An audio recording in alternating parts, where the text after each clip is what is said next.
Vous avez binge-watché Netflix tout le week-end? Bonjour, oui bonjour, c'est Bertrand, votre coach web. Bienvenue dans ce nouvel épisode du podcast, l'épisode 237.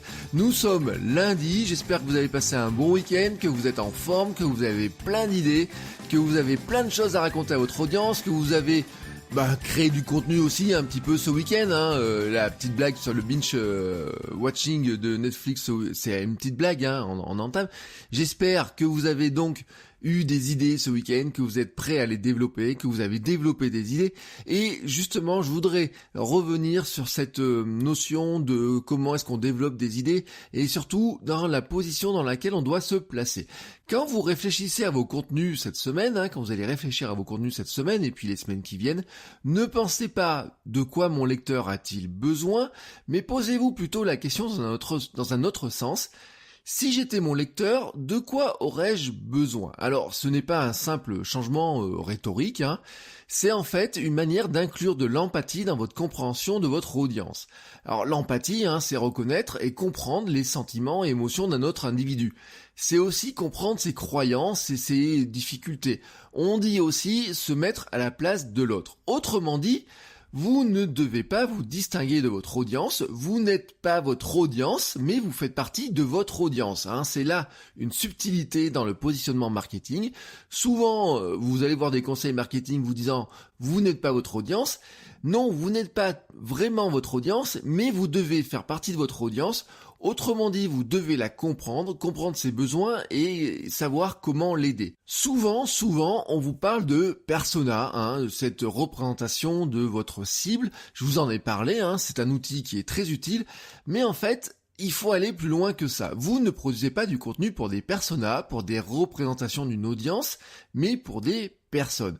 Beaucoup de marketeurs d'ailleurs pensent et publient du contenu pour une nébuleuse de gens qu'ils appellent eux, les autres, notre cible, les femmes qui font du sport. Alors avouez, vu comme ça fait un peu anthropologue qui débarque dans une région inconnue et analyse une tribu avec un détachement scientifique.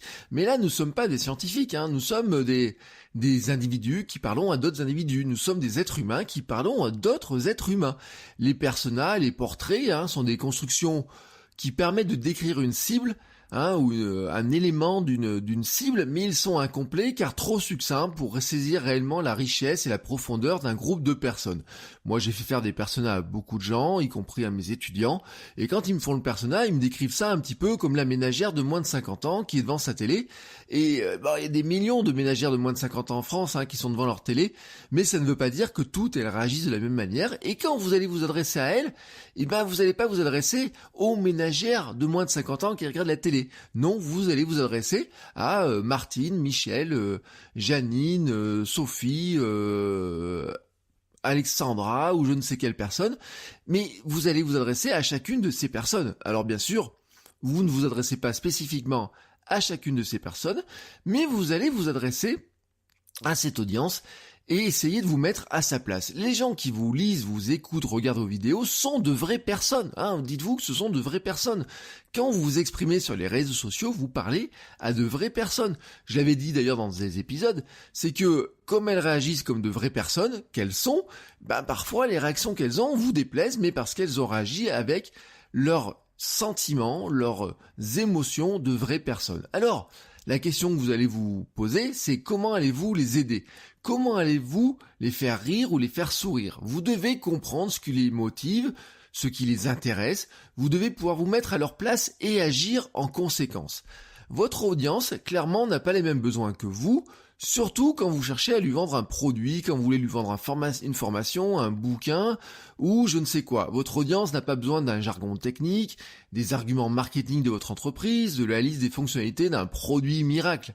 En fait, je vous l'ai dit dans d'autres épisodes, elle a besoin de résoudre des problèmes et trouver comment progresser. Si vous créez du contenu sur la vente, par exemple, mettez-vous à la place de la personne qui n'a jamais vendu, de la personne timide, de la personne qui n'aime pas ça, mais souhaite apprendre, de la personne qui souhaite vendre plus, de la personne qui se lance dans le commerce en ligne. Mettez-vous à la place de cette personne-là. Ce n'est pas vous, parce que vous êtes un expert de la vente, vous n'avez plus ce problème de timidité, vous n'avez plus ce problème de personne qui n'a pas les méthodes pour vendre. Vous n'êtes plus cette personne qui ne sait pas vendre, vous n'êtes pas cette personne qui ne sait pas construire un argument de vente, vous n'êtes pas cette personne qui n'a jamais rien vendu, mais vous devez comprendre cette personne-là qui a ces problématiques-là et qui aimerait devenir le super vendeur que vous êtes.